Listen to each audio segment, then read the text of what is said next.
Welcome to CCB Training Camp. This session will cover training on the FLS program.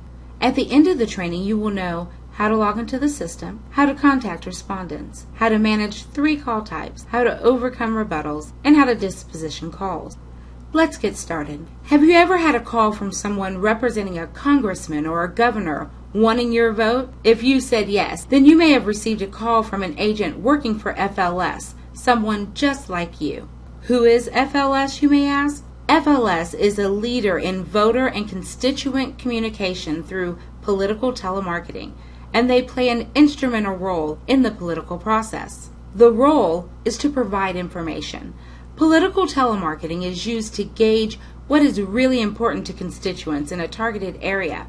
Candidates also utilize political telemarketing to sway public opinion by sharing their message and goal. And finally, political parties have found that telemarketing has been effective in reminding people to get out and vote.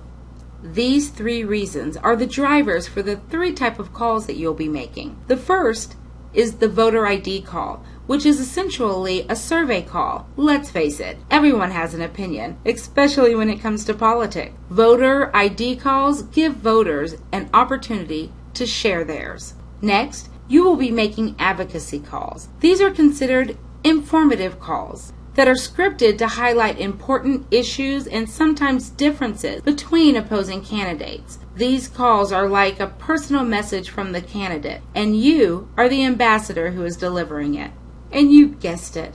The other type of call you'll be making is the GOTV, or Get Out the Vote calls, that are encouraging in nature and remind voters their voice is needed.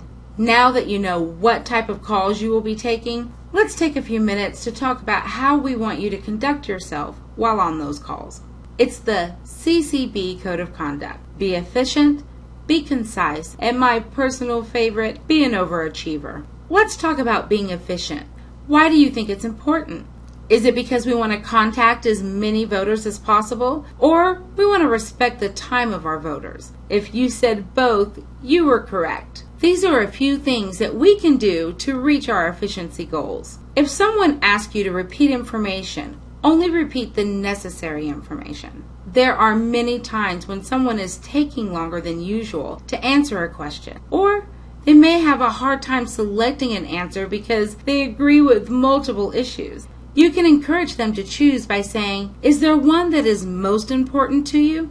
A good way to keep control of the call is to always return to the script after answering any questions. It is important that we record information in a way that can be analyzed, and therefore giving specific answers is essential. If the contact is responding to a question with an answer that is not listed as an option, try asking, "Which answer would you say best fits?" Another great way to be concise is to not ask questions or make comments that are not outlined in the script. Though it may be challenging at times, just remember, always stick to the script right down to the thank you. And the final code, my personal favorite, be an overachiever. CCB agents are known for their ability to not only reach but exceed goals. The reason you were chosen to represent this program is because you are considered to be the best of the best. We are so glad that you are here, and we can't wait to see what you're going to achieve. Take a few minutes to click the link and do a review.